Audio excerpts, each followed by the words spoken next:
Politics है और overall politics is a day to day affair, और हम अक्सर आते जाते रहे हैं। और मुझे याद है कि जब मैं स्पीकर से निकाला गया तो उस वक्त निकाला तो नहीं गया, वो जब मेरी टेन्योर ख़त्म हुआ तो ऑडिट पैरास पे मुझे जेल भेजा अडियाला में। तो audit paras are settle within the department और in the public accounts committee, but I was not sent to PAC, but I was sent to lab.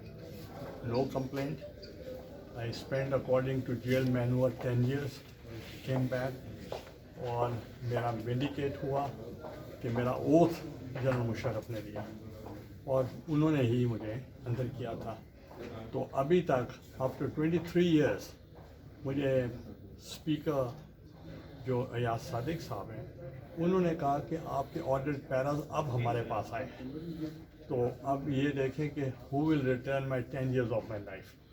तो उसके बाद मैं वापस आया फ्रॉम 97 to 2008। कितने साल हो गए?